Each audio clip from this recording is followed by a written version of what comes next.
you ever wondered how much energy is wasted when you boil too much water? I'm going to show you how you can quickly check yourself or use my free web tool that will do all the math for you.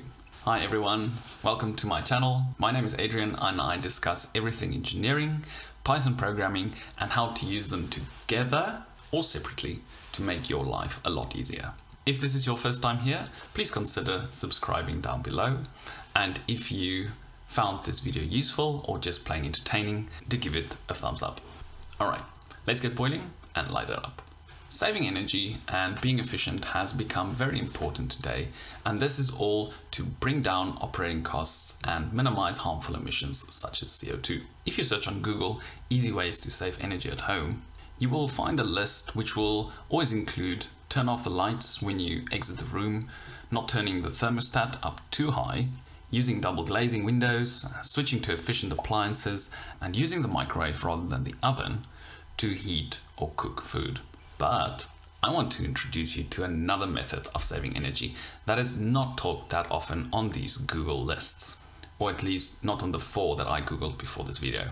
And that is to boil only the water that you need. I am guilty of boiling more water than I need. When I fill the kettle up for that much needed cup of coffee, I guess the amount of water needed and just go with it. Okay, let's do an experiment to measure the amount of energy that you can possibly waste when boiling too much water.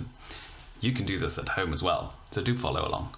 Also, bonus alert, at the end of this video I will show you how you can optimize your boiling techniques and even what to do if you do end up boiling too much water. What you will need to do this experiment is a kettle, a stopwatch and a measuring cup. Now I'm using a 3000 watt kettle and I'm going to boil 500 milliliters of water but only use 250 milliliters for my cup of coffee. To ensure experimental rigor, I'm going to repeat this experiment 3 times and take the average that it took the kettle to boil this water.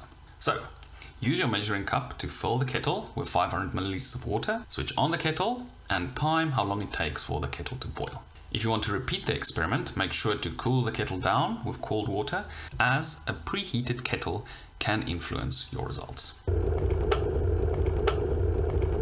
Now that we've done the experiment, I want to calculate how long I could have burned this 6 watt bulb with the energy that I wasted when I boiled the 250 milliliters of water that I didn't end up using. To calculate that, we just need to convert the average time to hours and divide it with the kilowatt hours of this bulb. But if you're like, Adriaan, I'm watching this to relax and possibly learn something new, not to do math, then don't worry, I made a web app that you can use to do all the calculations for you. The link to this web app is in the description below if you want to use it for your experiment as well. Now the first thing we need to do is to set the kettle power rating. Now I used a 3000 watt kettle. As mentioned previously, I wanted to see how long I could have powered a 6 watt bulb with the energy I used to boil the excess water. The average time it took to boil all the water was 1 minute and 12 seconds. The total water boiled was 500 milliliters and the water I ended up not using was 250 milliliters. And you can see, according to my calculations, I could have powered a 6 watt bulb for 1.7 hours with the energy that was wasted boiling the unwanted water. For those of you still watching, thank you very much for bearing with me up until the end. As I mentioned, there are a few ways that you can still save energy even though you end up boiling too much water. The first thing you can do is that you don't need to measure the water off every time you want to boil water, but you can use the little indicators at the side to help you ensure that you do not overfill the kettle. Second tip is that if you do end up boiling excess water, throw the excess water in a thermos, and next time you want to boil water, fill the kettle up with the hot water in the thermos first and then with the water from the tap until you have the right amount of water in the kettle. Hope you learned something new. Hope you are only going to boil the water that you need or use my very useful tips in the event that you do end up boiling too much.